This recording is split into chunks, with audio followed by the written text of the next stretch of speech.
ফেসবুকের শুরুতে জার্নিংটা কত কষ্ট, সেই কথাগুলো আজকে আপনাদের মাঝে শেয়ার করব আমি। কারণ আমার জার্নিংটা কত কষ্টে আজ এই পর্যন্ত এসেছি, সেই বিষয়ে আপনার সাথে কথা বলবো।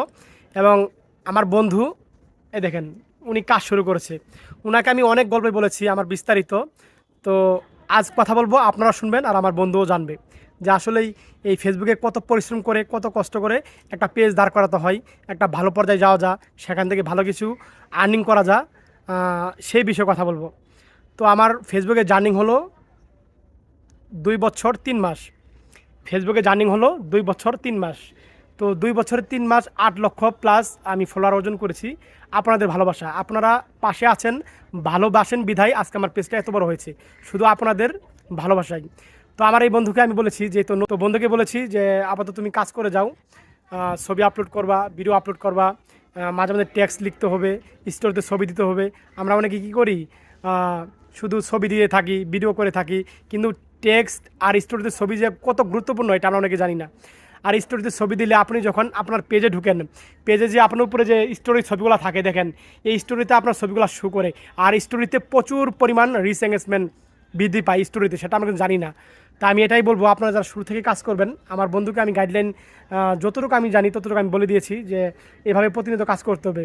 হয়তো আপনি সারাদিনে 3টা ভিডিও আপলোড করবেন, একটা সকালবেলা আপলোড করবেন, একটা বিকাল দিকে, একটা রাতের দিকে প্রথম অবস্থায়। আর তারপরে এই ফাঁকেগুলো আপনার একটা ছবি সুন্দর দেখে একটা ছবি ছাড়তে হবে, আর আপনাকে টেক্সট লিখতে হবে, তারপরে স্টোরিতে ছবি দিতে হবে। এটা কিন্তু ভাই এগুলো করলে লাভ, পেজের জন্য ভালো। কিন্তু আমাদের যখন আগে আমরা কন্টেন্ট মনে সেট আপ পাওয়ার যে ক্রাইটেরিয়াগুলো ছিল, যে আমাদের প্রতিনিয়ত লং ভিডিও দিতে হবে, একটা রিলস ভিডিও দিতে হবে, টেক্সট দিতে হবে, স্টোরিতে ছবি দিতে হবে, কিন্তু এখন কিন্তু কোনো ক্রাইটেরিয়া নেই, ঠিক না? এখন কিন্তু ক্রাইটেরিয়া নেই, কিন্তু ক্রাইটেরিয়া নেই দেখে যে আমরা ফেসবুকে আমরা শুধু ভিডিও দিয়ে যাব, ছবি দিয়ে যাব, কিন্তু এরকম কিন্তু না। ফেসবুকে ক্রাইটেরিয়া নেই, তাতে কী হয়েছে, আমরা কিন্তু স্টোরিতে ছবি এবং টেক্সট এগুলো কিন্তু প্রতিনিয়ত দিয়ে যাব, কারণ আমাদের রিচ এঙ্গেজমেন্ট কিন্তু দরকার আছে। কারণ একটা পেজে যদি আপনার রিচ এঙ্গেজমেন্ট পর্যাপ্ত পরিমাণ না থাকে, সেক্ষেত্রে ভিডিও পারফরমেন্স ভালো হয় না, ভিডিও কিন্তু ভিউজ আসে না। তো অতএব কিন্তু রিচ এঙ্গেজমেন্টটা বৃদ্ধি করতে হবে অবশ্যই। কারণ রিচ এঙ্গেজমেন্ট ডাউন থাকলে আপনি দেখবেন, আপনার যত রিচ এঙ্গেজমেন্ট ডাউন থাকবে, আপনার ভিডিওতে ভালো ভিউজ আসবে না। এটা কিন্তু 100% ভাই প্রমাণিত, আমি নিজে। আপনিও বুঝবেন তখন, আপনার যখন রিচ এঙ্গেজমেন্ট রেড কালার থাকবে, ডাউন থাকবে, আপনার ভিডিও পারফরমেন্সগুলো কীভাবে, মানে কতটুকু করে, এটা আপনি তখনই বুঝবেন। তো অতএব এটা চেষ্টা করবেন ভাই, স্টোরিতে ছবি প্রচুর পরিমাণ এটা বৃদ্ধি পায় রিচগুলা। তো অবশ্যই এগুলো খেয়াল রাখবেন। তো আমার বন্ধু নতুন, এই যে নবীনগর আমরা আসছি, তো নবীনগর কিন্তু আমি যখন আগে অরিজিনাল ভিডিওগুলো আপলোড করেছি, এই নবীনগর যত আনাচে কোনাচ আছে আমি সব জায়গায় কিন্তু ভিডিও করে ফেলেছি। এবং নবীনগরে যখন আমি প্রথম জার্নিগুলো শুরু করেছি, ক্যামেরাম্যানটা কিন্তু এই যেমন আমি এখন সামনে ক্যামেরা দিয়ে করছি, এটা আমি একাই পারি। যখন আমার পিছনে ক্যামেরা দিয়ে আমি ভিডিওগুলো করি, ছবি তুলি, একটা কিন্তু ক্যামেরাম্যান দরকার পড়ে। তখন কী করবো আমি বলেন? আমার সাথে কোনো লোক ছিল না, নতুন অবস্থা কোনো লোকই থাকবে না। কারণ এই বন্ধু দেখেন, আজকে আমার পেজটা এত বড় হয়েছে বিধায় আমি কিছু টাকা আর্নিং করছি, আমার বন্ধুকে বলেছি, তার জন্য কিন্তু যাই হোক বন্ধু কাজ করে আগ্রহ হয়েছে, আর বন্ধু আমার সাথে আসছে।